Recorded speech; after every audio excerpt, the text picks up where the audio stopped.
छत्तीसगढ़ के मुख्यमंत्री भूपेश बघेल ने लखनऊ में प्रेस कॉन्फ्रेंस करते हुए कहा कि किसानों की भलाई के लिए सबसे पहले उन्हें कर्ज मुक्त करना जरूरी है। अगर यूपी में कांग्रेस की सरकार बनी तो हम यूपी में भी गोधन योजना लागू करेंगे। छत्तीसगढ़ में किसानों से 2 रुपए प्रति किलो गोबर खरीदा जाता है, जिससे किसान जानवरों को खुले में नहीं छोड़ते। इस धन से किसानों को जानवरों के रखरखाव में भी मदद मिलती है। उन्होंने कहा कि यूपी के लोग छुट्टा जानवरों से परेशान है। किसान खेतों में रात भर बैठे रहकर अपनी फसल का बचाव करते। प्रदेश की जनता महंगाई और बेरोजगारी से परेशान है, पर सरकार इन मुद्दों पर बिल्कुल भी ध्यान नहीं दे रही है। भूपेश बघेल ने यूपी में कांग्रेस को कमजोर बताए जाने पर कहा कि प्रदेश की जनता कांग्रेस में अपना भविष्य देख रही है। कांग्रेस महासचिव प्रियंका गांधी की नेतृत्व में कांग्रेस का विस्तार हुआ है और अब लोग कांग्रेस को विकल्प के रूप में देख रहे हैं। आदरणीय साथियों, ये देश किसानों का देश है। यह प्रदेश किसानों का प्रदेश है। 2016 में आदरणीय प्रधानमंत्री नरेंद्र मोदी जी ने बरेली के सभा में उन्होंने कहा था कि 2022 तक के किसानों की आय दुगुनी कर दी जाएगी। 2022 भी लग गया। इसके पहले 2014 के पहले उन्होंने कहा था स्वामीनाथन कमेटी की रिपोर्ट हम लागू करेंगे। मतलब जो लागत है उससे 1.5 गुना आमदनी। लेकिन आपने देखा होगा आय दुगुने तो दूर, किसानों के जो औसत प्रतिदिन जो आमदनी है वो केवल 27 रुपया रह गई है और औसतन कर्जा 74,000 रुपया प्रति किसान हो गया है। सरकार ने एक एक करके किसान विरोधी कदम उठाए। आपको याद होगा भट्टा परसौल के जब आंदोलन हुए और राहुल जी वहां गए तो 1894 के कानून को बदलते हुए यूपीए सरकार ने भूमि अधिग्रहण बिल लाया और जिसमें यदि किसी किसान की जमीन अधिग्रहित की जाती है तो शहर में 2 गुना और ग्रामीण क्षेत्रों में 4 गुना दिया जाएगा। मोदी जी सत्ता में आते ही 3 बार अध्यादेश लाए। कांग्रेस के विरोध के चलते उस अध्यादेश को निरस्त करना पड़ा और राज्यों पर उन्होंने ये अधिकार दिया, यदि राज्य इसमें संशोधन करना चाहते हैं तो कर लें। आज उत्तर प्रदेश में किसान आंदोलनरत है। जेवर में प्रधानमंत्री जी आए, इंटरनेशनल एयरपोर्ट के शिलान्यास किए और वहां से किसानों को हटाया गया। मुआवजा 4 गुना तो मिला नहीं। आज पन्नी में बैठ के जिसके मकान तोड़े गए वो किसान वहीं पे पन्नी पे कड़कते ठंड में रह रहे हैं। ये किसानों की स्थिति। आदरणीय साथियों, उन्होंने उचित मूल्य दिलाने की बात कही थी, लेकिन आपने देखा होगा कि यदि तुलनात्मक दृष्टि से देखें तो यूपीए सरकार में जो लागत मूल्य है उसमें लगातार वृद्धि हुई और जहां अटल बिहारी वाजपेयी जी के समय धान की कीमत मात्र 450 रुपया था, वो बढ़ के 900 रुपया कर दिया गया पहले ही पंचवर्षीय में, और दूसरे पंचवर्षीय में वो 1350 रुपया तक हुआ। 450 से बढ़ के 1350 रुपया धान के उसी प्रकार से अनाजों की कीमत में वृद्धि की गई। और जो ये दम भरते हैं कि आय दुगुना कर देंगे, लेकिन उसके सरकार में आप देखेंगे तो ये वृद्धि दाल में नमक के बराबर भी नहीं है। ये स्थिति ऊंट के मुंह में जीरा जिसे हम कह सकते हैं, ये स्थिति सरकार में रही। लेकिन दूसरे तरफ एक तरफ समर्थन मूल्य में वृद्धि नहीं हुई, उसमें सारे आंकड़े दिए गए हैं। इसमें वर्षवार कब यूपीए सरकार में कितना बढ़ा और एनडीए की सरकार में कितना बढ़ा, ये वर्षवार आपको मिल जाएगा। दूसरी बात मैं कहना चाहता हूं, एक तरफ समर्थन मूल्य में वृद्धि नहीं हुई, दूसरी तरफ किसानों के जो खेती में लागत बढ़ गया है। अनुमान यह है कि प्रति हेक्टेयर 25,000 रुपया इसकी वृद्धि हुई।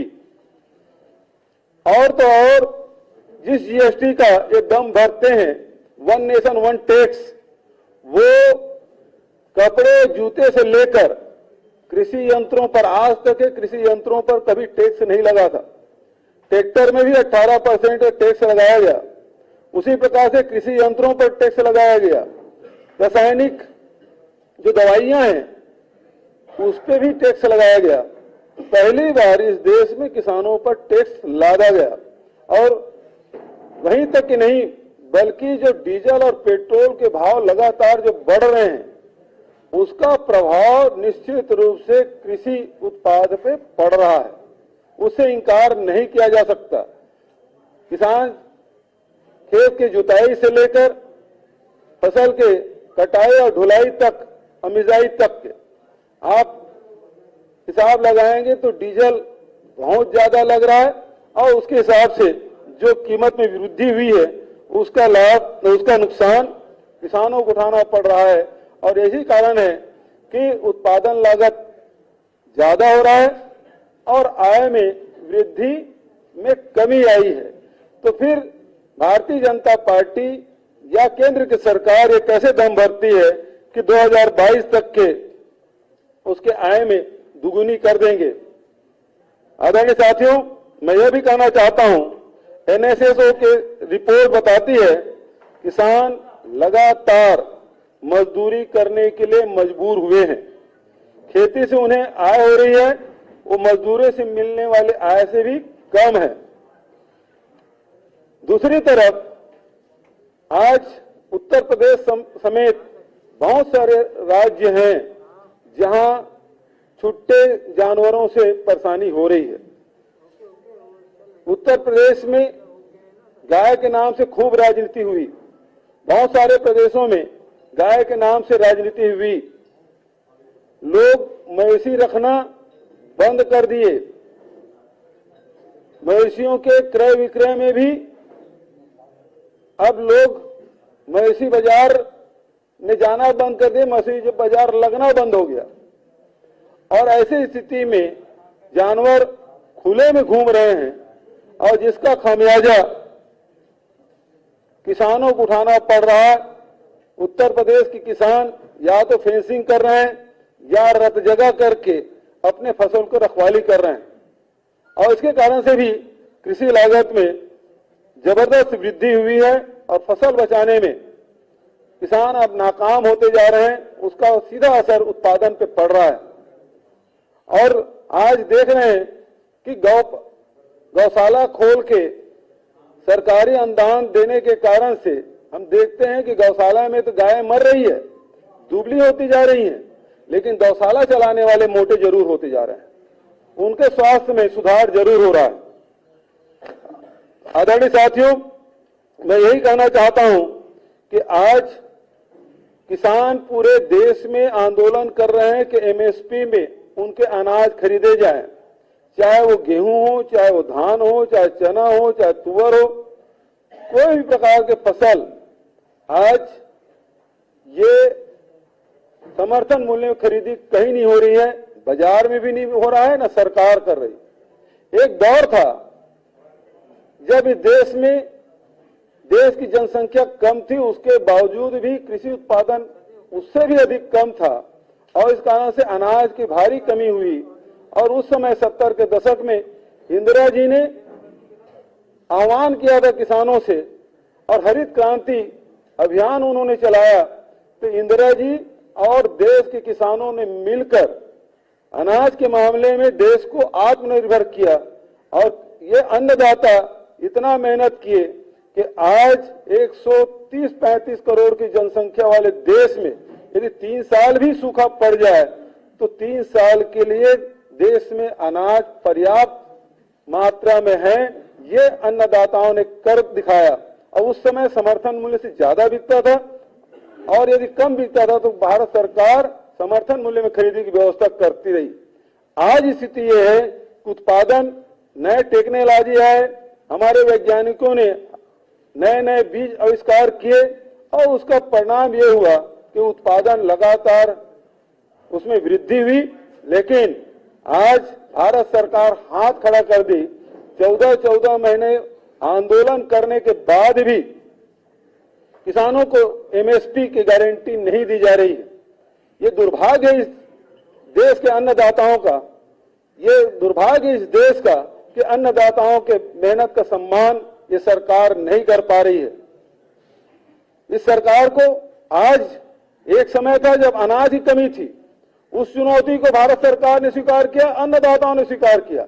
आज चुनौती ये है कि अनाज की अधिकता हो गई, लेकिन भारत सरकार ये लगातार प्रयास कर रही कि किसान अनाज कम से कम उत्पादन करे और इस कारण से कृषि लागत में वृद्धि, दूसरे तरफ उत्पादन की उसमें कीमत नहीं मिलना, और तीसरा आज भारत सरकार डीएपी और यूरिया जैसे खाद भी उपलब्ध नहीं करा पा रही। आज डीएपी जो 1200 रुपये कीमत, उसे पिछले समय जून महीने में 1900 रुपये कर दिया गया था। देश भर में जब इसका विरोध हुआ तो फिर से 1200 रुपये कर दिया, लेकिन आज सोसाइटियों में ब्लैक में ये 1500 से 2200 रुपया प्रति बोरी के हिसाब से मिल रहा है। तो ये स्थिति आज है। किसानों को हर स्थिति में दबाने की कोशिश, अन्नदाताओं को हर स्थिति में कुचलने की कोशिश, और उसके जीता जागता उदाहरण आपने लखीमपुर खीरी में आपने देखा कि मंत्री के पुत्र ने किस प्रकार से किसानों की छाती पे गाड़ी चढ़ाकर उन्हें रौंदा और कुचला और ये बताया कि अन्नदाताओं का हश्र यही होने वाला है। लेकिन मैं कहना चाहता हूं दोस्तों कि उपचुनाव हुए हिमाचल प्रदेश में भी, और वहां लोकसभा सहित 3 विधानसभा में जहां भारतीय जनता पार्टी को उन्होंने सबक सिखाया, दूसरे दिन 5 रुपया और पेट्रोल में और 10 रुपया डीजल में कमी आई।